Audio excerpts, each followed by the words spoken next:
Hello folks, I'm here on the WhatCar website today and we're looking at this piece by Stuart Milne. It's called Real MPG, the most economical family cars.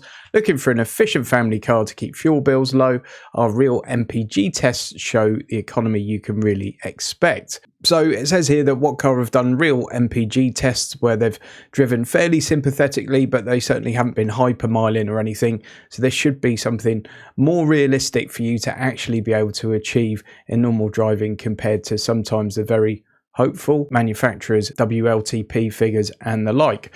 So let's check it out. I haven't looked at this yet, so I'm seeing it at the same time as you. Number 10 is the Audi A3 2-litre TDI 2013 to 2020 model. Real average MPG 47.3, that's the combined. It looks like they break that down. Town 36, motorway 44, rural 61. That same 2-litre TDI diesel engine, by the way, is available in plenty of Volkswagen Audi Group cars. One or two reliability issues with that for some people anyway. But yeah, certainly not too bad on the MPG there. Number 9 is the 𝘲𝙗𝙉𝙆𝙎, it's that same engine again. This is the 150 brake horsepower version. What did they say in the last one? They didn't mention the horsepower in the last one. There are different sort of states of tune for that particular engine. 𝘲𝙗𝙉𝙆𝙎 2-litre TDI 2015 to 2023. 48.2 real world MPG. Then we've got the Kia Rio at number 8. This is the 1-litre TGDI, 48.9 MPG, 39.5 around town, 62 rural, 45 on the motorway. That's not too bad, is it? Not too bad at all. Rio's actually a really good little car, often overlooked. Number 7 is the Fiat Tipo 1.6 Multijet 120. Now, when you're talking about the Fiat Tipo as well, you're also looking at one of the cars that depreciates faster than anything else on the road. I think they're too expensive when they're new, they're not desirable enough, and these things drop like a stone. So you can actually get yourself a little bit of a bargain. Fiat don't obviously have the most amazing reputation for reliability, shall we say. But if you want a fairly new car that's going to be pretty cheap to run and is going to have done a lot of its depreciation early, you can certainly have a look at a Tipo.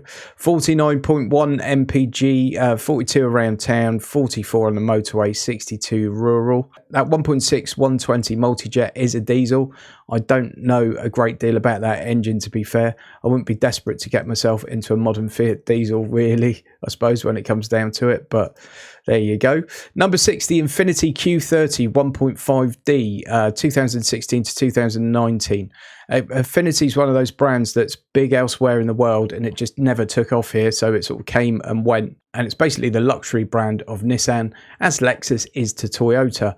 This 1.5D, I think, is actually a Renault engine, possibly. I could be completely wrong on that. Actually, I'm not. That is a Renault engine, I'm sure. And if you get a larger diesel engine in Infiniti, I think it's the old Mercedes 2.1, 2.2 litre diesel. Again, I could be wrong. 49.2 MPG, 40 around town, 45 on the motorway, 62 rural. They say here it's very frugal, but it's not very quiet. I've certainly experienced that 1.5 diesel engine, and yeah, it is a little bit agricultural, it must be said. But those Infiniti Q30s, by the way, really nice cars. Overlooked by many, but a very nice car and not too bad on the old money front.